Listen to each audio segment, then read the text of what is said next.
இடம்பலம் entertainment நேயர்களுக்கு வணக்கம். நான் உங்க கோமதி தேசிங். இப்ப வந்து இந்த ரீசென்ட் டைம்ல சாமி, தங்கம், செல்லம் இந்த வேர்ட்லாம் வந்துட்டு யார் யாரோ பேசுறாங்க. ஆனா லாக்டவுன் டைம்ல வந்துட்டு இதுக்கெல்லாம் ஒரு உரிமையாளர் ஒருத்தர் இருந்தாரு அப்படின்னு கேட்டா வாசன் அவர்கள் தான். அவர பத்தி இப்போ ரீசென்ட் டைம்ல நெறைய தகவல்கள் இருந்தது. அண்ட் தென் அவருடைய சொந்த கல்யாணத்தையே அவர் வந்து விளாகா எடுத்து போட்டிருக்காரு. அத பத்தி பேசுறதுக்கு நம்ம கூட இன்னைக்கு ஹரிஷ் ப்ரோ இருக்காங்க. வணக்கம் ப்ரோ. வணக்கம். பாத்தீங்களா விளாக்லாம் நல்லா இருந்துச்சா? விலாகு சொல்ற மாரி இல்ல. ஓடி போய் கல்யாணம் பண்ணேங்கிறாரு. யாரோ ஓடி ஓடி போய் போய் கல்யாணம் கல்யாணம் பண்ணது. பண்ணி விலாக் போடுவாங்களான்னு எனக்கு தெரியல. ஆ ஏதோ புதுசா ட்ரை பண்றாரு. ம். பட் எதுக்காக இந்த ட்ரை அப்படிங்கிறது எனக்கும் புரியல. வியூஸ்க்காக பண்றாரா? இல்ல வந்து ஃபேம் கிடைக்கணும்னு பண்றாரா? இல்லாத ஃபேமா டிடி வாசனுக்கு. டிடி வாசன் பேர சொன்னா இருக்கிற தமிழ்நாட்டுல இருக்கிற அத்தனை ஸ்டேஷன்லயும் தெரியும். அந்த அளவுக்கு அவ்வளோ ஃபேமஸா இருக்காரு டிடி வாசன். என்ன காரணத்துக்காக பண்றாரு எனக்கு தெரியல. இதுல அந்த பொண்ணோட ஃபேஸ பிளர் பண்ணி ஒரு வீடியோ. பிளர் இதுக்கப்புறம் பண்ணாம போடுறதுக்கு இன்னொரு வீடியோ ஏதோ ரெடி பண்ணுவாங்கன்னு ஃபேஸ் நினைக்கிறேன். ரிவீல் இப்ப கேட்பாங்கல்ல கமெண்ட் செக்ஷன்ல வந்து ஃபேஸ் ரிவீல் பண்ணுங்க ப்ரோ. அப்புறமேட்டா அது ஒரு வீடியோவா போடுவாங்க. எதுக்கு இவ்வளோ ட்ரை பண்றாருன்னு சுத்தமா புரியல. பட் வந்து இத வ்ளாக் பண்ணி போடுறதுனால ஒரு யூஸ் இல்ல. இன்னும் சொல்ல போனோம்னா இத நீங்க வந்து அ ஓடி போய் கல்யாணம் பண்ணிக்கிறேங்கிறாரு. அப்புறம் வந்து இது அரேஞ்ச் மேரேஜ்ன்னு வேற அவரே சொல்றாரு. ம். இது அரேஞ்ச் மேரேஜா இல்ல ஒரு லவ் மேரேஜா இல்ல ஓடி போய் கல்யாணம் பண்ணாராங்கிறத அவர் தான் தெளிவுபடுத்தணும். ம். ஏன்னா அவரே ஒரு கன்ஃப்யூஷன் ஸ்டேட்ல தான் இருக்காரு. வசன் வந்துட்டு நின்னா குத்தம், நடந்தா குத்தம்னு ஆல்ரெடி நெறைய கேஸஸ்லாம் போயிட்டு அதான் இருந்துச்சு சொல்றேனே, முன்னாடி. தமிழ்நாட்டுல இருக்கிற அத்தனை ஸ்டேஷன்லயும் வாசனோட பேர் இருக்கும். இன்னும் கொஞ்ச நாள்ல போனா வெளியில போர்டுல ஃபோட்டோ ஒட்டிருவாங்க. வாசன் ஃபோட்டோவ. தேடப்படும் நபர்ன்னு. அந்த அளவுக்கு அவ்வளோ கேஸஸ் வரிசையா இருக்கு வாசன் மேல. அவர் இப்போ வந்து இந்த கல்யாணத்துக்கு போடுவாங்களா? வண்டி ஓட்டுனா குற்றம், அ ஹெல்மெட் போடலைன்னா குற்றம், நடந்து போனா குற்றம்ங்கிற ரேஞ்சுக்கு வந்துரும். இன்னும் கொஞ்ச நாள் போனா. இப்போ இந்த கல்யாணத்துக்கும் போடுவாங்க எனக்கு தெரிஞ்சு. அது எப்படி நீங்க போடலாம்? இதெல்லாம் ஒரு விளாகா போடுவாங்களா யாராவது அப்படின்ற மாதிரி போடுவாங்க. பாவங்க வாசன். அவர் வந்து வாசன் பாவமா, கூட இருக்கவங்க பாவமா? சப்ஸ்கிரைபர்ஸ் பாவம் என்ன பொறுத்தவரைக்கும். சப்ஸ்கிரைபர்ஸ் வந்து அவங்க பெரிய அவங்க வந்து இதெல்லாம் சகிச்சுக்கிட்டு இருக்காங்க. ஆனா வாசன் வந்து இவ்வளவு வழக்குகள் சந்திச்சுட்டு இருக்கிறது என்ன பொறுத்தவரை வேணும்னே பண்ணுறாங்க அப்படிங்கிற மாதிரி தான் நான் பார்க்குறேன். ஏன்னா வாசனை விட பல பேர் வந்து செல்ஃபோன் ஓட்டிட்டு கார் ஓட்டுறாங்க. செல்ஃபோன் ம். ஓட்டிட்டு பைக் ஓட்டிகிட்டு இருக்காங்க பல பேர். இங்கேயே சென்னையில் வந்து டிராஃபிக் ரூல்ஸை ஃபாலோ பண்ணாமல் எங்கே திரும்பணும் எங்கே போகணும்னு தெரியாமல் இஷ்டத்துக்கு திருப்புறானுங்க வண்டியை. ஸோ அப்படி இருக்கிற ஆளுங்க மேலெல்லாம் கேஸ் ஃபைல் பண்ண மாட்டாங்க. வாசன் வந்து சும்மா பைக் ஓட்டிகிட்டு போனாலே அது குற்றங்கிற ரேஞ்சுக்கு கொண்டு வந்து லைசன்ஸை கேன்சல் பண்ணி விட்டாங்க இப்போ. என்னதான் இருந்தாலும் வாசன் வந்து ஒரு இன்ஃப்ளூயன்சர். வாசனை பார்த்து நெறைய பேர் வந்துட்டு வளர்றாங்க. ஒரு மோட்டிவா எடுத்துட்டு இது பண்றாங்கன்ற போது அதெல்லாம் இல்லைங்க, பண்ணக்கூடாதுல்ல அது. இன்ஃப்ளூயன்சருங்கிறது உங்களுக்கு நல்ல வழியில் இருக்கணும். ம். பைக் ஓட்டி என்ன இன்ஃப்ளூயன்ஸ் பண்ண போறாரு அவரு? நீங்க வந்து இன்னைக்கு ஒரு பைக்கு இவர் வச்சிருக்கிற பைக்கோடைய ரேட் ரூ. 1,50,000 2,00,000 மேலேயே வருது. அதுக்கு லோன் போடுவாங்க. இவரை பார்த்து இம்ப்ரெஸ் ஆனவங்கலாம் அந்த பைக் வாங்குறதுக்கு லோன் போடுவாங்க. அந்த லோனை மாசம் மாசம் கட்டணும், டியூ கட்டணும். அதுக்கு அவன் வேலைக்கு போகணும், சம்பாதிக்கணும். வேலைக்கு போகாம சம்பாதிக்காம இருக்கான் அப்படின்னா, வீட்ல என்ன அமௌண்ட் வருதோ அந்த அமௌண்ட்ட வச்சு தான் அவன் வந்து டியூ கட்டணும். ஸோ உங்களுக்கு வந்து இது இன்ஃப்ளூயன்சரா சரியான பாதையில இளைஞர்கள கூட்டிட்டு போனா ஓகே. பட் வந்து ஒரு மோகத்தின் பிடியில அவங்கள தள்ளிட்டு போறாரு அப்படின்னு தான் நான் பார்க்குறேன். ஸோ அதனால இன்ஃப்ளூயன்சர்ன்னு கூட நான் வாசன அக்செப்ட் பண்ணிக்க மாட்டேன். எனக்கு தெரிஞ்சு அடுத்த ஒரு 2, 3 மாசத்துல 23 இயர்ஸ் ஏஜ்ல இருக்கவங்கலாம் கல்யாணம் பண்ணிட்டு வீட்ல சொல்லாம வந்துட்டு கல்யாணம் பண்ணிட்டு விளாக் போடுவாங்கன்னு நெனைக்கிறேன். நீங்க கலப்பு திருமணம் பண்ணிக்கலாம். இல்ல உங்க ஃபேமிலிக்குள்ளேயே நீங்க வந்து திருமணம் பண்ணிக்கலாம். அதெல்லாம் தப்பே கிடையாது. ஆனா வாசன் அத வந்து புதுசா ட்ரெண்ட் ஆக்குறாரு. நாங்க வீடியோவா விளாகா எடுத்து போடுறோம் அப்படின்னு. நீ குருவாயூர்ல போய் கல்யாணம் பண்ணிக்கோங்க. தப்பே கிடையாது. குருவாயூர்ல யார் போனாலும் கல்யாணம் பண்ணிக்குவாங்க. அங்க போய் ஒரு ரூ. 150 ரூ. 200 குடுத்தீங்கன்னா, அதுக்கான டிக்கெட் குடுத்துடுறாங்க. அங்க வந்து கூட்டத்தோட கூட்டமா நின்னு கும்பலோட கும்பலா நீங்க கல்யாணம் பண்ணிட்டு வர வேண்டியது தான். அங்க பெருசா யாரும் உங்களுக்கு மாலையும் போட மாட்டாங்க, மரியாதையும் பண்ண மாட்டாங்க. ம். ஸோ அது உங்களுக்கு ப்ராப்ளமே இல்ல பெரிய பெரிய அளவுல. பட் அத விளாகா எடுத்து போற அளவுக்கு என்ன அவர் தாலி விஷயம் வாங்குனதே விளாகா போட்டிருக்காரு ப்ரோ. எல்லாத்துக்கும் போட்டிருக்காருங்க. குருவாயூர்ல கேமரா யூஸ் பண்ணணும்னாலே ரூ. 5,000 குடுக்கணும். ம். என்ட்ரி ஃபீயே ரூ. 5,000 குருவாயூர்ல. ரூ.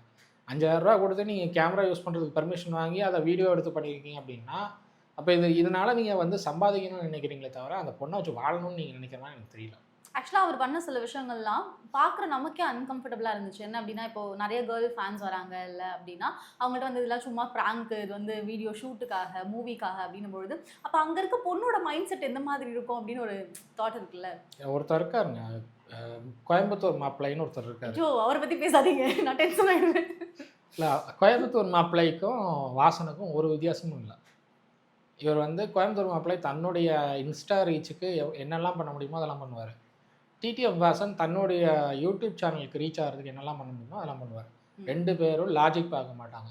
2 பேரும் யாருக்கு என்ன பாதிப்பு வரும்னு பார்க்க இது மாட்டாங்க. ஒரு சொல்லுவாங்கல்ல, 2 ஒண்ணுத்துக்கு ஒண்ணு சலைச்சது இல்ல அப்படின்ற மாதிரி தான் 2 பேரும். பேருடைய கேரக்டருமே வித்தியாசம் இல்லைங்க. 2 பேரும் ஒரே கேரக்டர் தான். அமௌண்ட் காசு வரணும் அப்படின்னா, ஃபேம் ஆகணும் அப்படின்னா எது வேணாலும் பண்ணுவாங்க. ஸோ அதனால் வந்து டிடிஎஃப் வாசனும் என்னை பொறுத்தவரை இவங்க 2 பேரும் ஒரே டைப் ஆஃப் கேரக்டர்ஸ்ன்னு நான் பார்க்குறேன். ஆக்சுவலா இப்போ அந்த பொண்ணுக்கு வந்துட்டு அவங்க வீட்ல தான், அந்த பொண்ணோட வீட்ல தான் ஓகே சொல்லல. அதனால தான் வந்துட்டு ஓடி வந்து கல்யாணம் பண்ணிட்டாங்க அப்படின்ற எப்படி மாதிரி சொல்லுவாங்க? இந்த மாதிரி வண்டி ஓட்டிக்கிட்டு நீ பாட்டு ஊரை சுற்றிட்டு இருந்தா எப்படி சொல்லுவாங்க? வேலைக்கு போகணும். நீ வந்து ஒரு பைக்கு ஸ்பேர் பார்ட்ஸ்க்கான கம்பெனி வச்சுருக்கங்கிற, அந்த கம்பெனியாவது உட்காந்து பார்க்கணும். வர வருமானத்தை ரெட்டிப்பாக்கணும். இதெல்லாம் பண்ணால் பொண்ணு வீட்டில் ஓகே சொல்லுவாங்க. நீ எதுவுமே பண்ணாமல் நான் டூர் போகிறேன், எங்கள் வீட்டில் அம்மா பார்த்துக்குவாங்க, நீ பாட்டுக்கு போனால் உன்னை ஊர் சுற்றுற உனக்கு வந்து எப்படி பொண்ணு கொடுப்பாங்க? பொறுப்பு இருந்தால் பொறுப்பாக இருக்கிறவங்களுக்கு தான் பொண்ணு கொடுப்பாங்க. இப்பெல்லாம் பொறுப்பா இப்போ பொண்ணே இருக்கவங்களுக்கே பொண்ணு தர இல்லைங்க. மாட்டாங்க. இப்போ பொண்ணே கிடைக்கிறது இல்லைங்க. பொண்ணே கிடைக்கிறது இல்லை. நீங்கள் வந்து ₹2,00,000 மாத சம்பளம் வாங்குறவனுக்கே இன்னைக்கு பொண்ணு கிடைக்கிறது கிடையாது. அவ்வளோ கஷ்டப்படுறாங்க இன்னைக்கு. மேட்ரிமோனி சைட்லலாம் பல ஆண்களுக்கு வந்து பெண் கிடைக்காம ரொம்ப காத்துட்ருக்காங்க. ரொம்ப வருஷமாக காத்துட்ருக்காங்க. ஸோ அப்படி இருக்கிற சூழலில் வந்து வாசன் மாதிரி நபர்களுக்கெல்லாம் பெண் கொடுக்கறதுங்கிறது என்னை பொறுத்தவரை சாத்தியமில்லாத ஒரு விஷயம். அந்த வகையில் அவர் கூட்டிகிட்டு ஓடினதுங்கிறது என்னை பொறுத்தவரை நல்ல விஷயம். அவருக்கு நல்ல விஷயம். இல்லைன்னா அவருக்கு கல்யாணமே ஆகாது. அவர் வந்துட்டு இன்ஃப்ளூயன்ஸ் பண்ணுறாரு அப்படின்னும்போது இப்போ அவரை பார்த்து தான் நிறைய பேர் வந்து பைக்கெல்லாம் வாங்கியிருக்காங்க. வீட்டில் சண்டை போட்டு டியூ கட்டினாலும் பரவாயில்ல அப்படின்னு இந்த பைக்லாம் வாங்கியிருக்காங்க. இப்போ வந்து இவர் கல்யாணம் பண்ணிட்டு வந்திருக்காரு. இப்போ நிறைய பசங்க வந்துட்டு ஓகே இது வந்தாலும் முடிவு எடுத்துடலாம் அப்படின்னு ஒரு இது வந்துடும்ல. இல்லை அதான் அவர் வந்து இன்ஃப்ளூயன்சராக நல்ல வழியில் இளைஞர்களை கூட்டிகிட்டு போகணும். அதை பண்ண மாட்டார். நீங்கள் வந்து ஓடி போய் கல்யாணம் பண்ணியிருக்காரு ஓகே. பட் அதை பார்த்து மற்ற இளைஞர்களும் அப்படியே பண்ணணும் அப்படின்னா என்னை பொறுத்தவரை எல்லார் வீட்லேயும் இது ஒரு பிரச்சனையை உண்டாக்கும் தான் நான் எக்ஸ்பெக்ட் பண்ணுறேன். ஏன்னா டிடிஎஃப் வாசன் வந்து இன்றைக்கி இருக்கிற யங்ஸ்டர்ஸ், அது குறிப்பாக 18-19 வயசில் இருக்கிற அந்த யங்ஸ்டர்ஸ் கிட்ட ஒரு நல்ல ஒரு ரீச்சில் இருக்கார். நல்ல ஒரு ஃபேம் இருக்குது அவருக்கு. ஸோ நீங்கள் வீடியோஸ் போடுறதுனாலும் கொஞ்சம் யோசித்து போடுறது பெஸ்ட்டுன்னு நான் சொல்லுவேன். நீங்கள் ஓடி போய் கல்யாணம் பண்ணிக்கோங்க, இல்லை வந்து கூட்டிகிட்டு வந்து வீட்டில் வந்து கல்யாணம் பண்ணவே வாழ்ந்துக்கோங்க, தப்பே கிடையாது. லிவன் கூட நீங்கள் இருந்துக்கோங்க, தப்பே இல்லை. ஆனால் அதை வந்து வீடியோவை போட்டு அதை இன்னொரு மற்ற இளைஞர்கள்லாம் முன்னுதாரணமாக வீடியோவை காட்டுறதுங்கிறது என்னை பொறுத்தவரை அது தேவையில்லாத வேலை. வாசன் ஒரு தேவையில்லாத எக்ஸாம்பிள் கொடுத்துட்ருக்காருன்னு தான் நான் பார்க்குறேன். ஓகே, இதுக்கு முன்னாடியே வந்துட்டு நிறைய விஷயங்கள் வாசன் பண்ணியிருக்காரு. அதனால் நிறைய கேசஸ் வந்திருக்கு. பட் ஸ்டில் இப்போ புதுசாக ஒரு பூகம் புதுசாக ஒரு விஷயத்தை வந்து பண்ணியிருக்காரு. இது எந்த அளவுக்கு வந்துட்டு பார்க்குற யங்ஸ்டர்ஸ் மத்தியில் வந்துட்டு இம்பாக்ட் க்ரியேட் பண்ணும் அப்படின்றது நமக்கு தெரியல. So we have to wait. இதுக்கப்புறம் என்னென்ன விலாகெல்லாம் எடுத்து போட போகிறாருன்னு எனக்கு தெரியல. இன்னையா இதெல்லாம் போடுறேன் அப்படின்ற மாதிரி இல்லை, அவருக்கு விலாக்ஸ் போடலைன்னா தூக்கம் வராதுங்கிறது தெளிவாக தெரிஞ்சிருச்சு. ஸோ விலாக்ஸ் சில பேர் என்ன பண்ணுவாங்கன்னா, டிக்டாக் பேன் ஆனப்போ டிக்டாக் பைத்தியம் மாதிரி சில பேர் வந்து இன்ஸ்டாவில் வீடியோ போட்டுகிட்டே வந்தாங்க. ஸோ அவங்கெல்லாம் இன்றைக்கி படத்தில் வந்துட்டாங்க. ஓகே, படத்தில் வந்து 2-3 சீன்ஸ் வந்தாங்க. அதுக்கப்புறம் ஆளே காணோம் இப்போ. ஸோ அது மாதிரி இவருக்கு வந்து விலாக்ஸ் எடுக்கலைன்னா தூக்கமே வராதுன்னு தான் சொல்லணும். அதனால் என்ன பண்ணாலும் அது ஒரு விலாகாக எடுத்து போட்டுறணும், அது ஒரு வீடியோவை எடுத்து விலாகாக பண்ணி போட்டுறணும், அது ஒரு வீடியோவாக நம்ம வந்து இன்ஸ்டாவில் போட்டுறணும், யூடியூப்பில் போட்டுறணும், இந்த ஒரு மைண்ட் செட்லேயே இருக்கார். ஸோ அதனால் வந்து அந்த பொண்ணு எப்படி இவரை வச்சு வாழப்போகுதுன்னு எனக்கு தெரியல. இவர் அந்த பொண்ணு வச்சு வாழ்றாரோ இல்லையா, அந்த பொண்ணு தான் ரொம்ப கஷ்டப்பட போகுது. அவருக்கு வந்து அந்த நாட்டே கட்ட தெரியாமல் ஃபன் பண்ணிட்டு உட்காந்துருந்தாரு. ஆக்சுவலாக அந்த டைமில் இது எப்படி கட்டுறது, யார் கட்டுறது அப்படின்ற மாதிரி பண்ணிட்டு இருந்தாரு. இப்போ கல்யாணம் பண்ணுறதுக்கு அந்த நாட் கட்ட தெரியுதோ, இல்லை வந்து அந்த பொண்ணை வச்சு வாழ தெரியுதோ, அந்த பொண்ணு இவரை நம்பி வந்திருக்கு. அட்லீஸ்ட் இனியாவது கொஞ்சம் பொறுப்புணர்வோடு நடந்துக்கிட்டால் பெட்டராக இருக்கும். இல்லைனா அந்த பொண்ணையும் நேராக கூட்டிகிட்டு போய் நீ நடுத்தலாம் நிப்பாட்டுவ. உன் மேலே கேஸ் இருக்குது, அந்த பொண்ணு ஏன் உன்னோட கேஸ் அந்த பொண்ணு ஏன் வாங்கணும்? இவருடைய வீடியோஸ்னால அந்த பொண்ணு மேலேயும் கேஸ் விளையாடுறதுக்கான பாசிபிலிட்டிஸ் இருக்குது.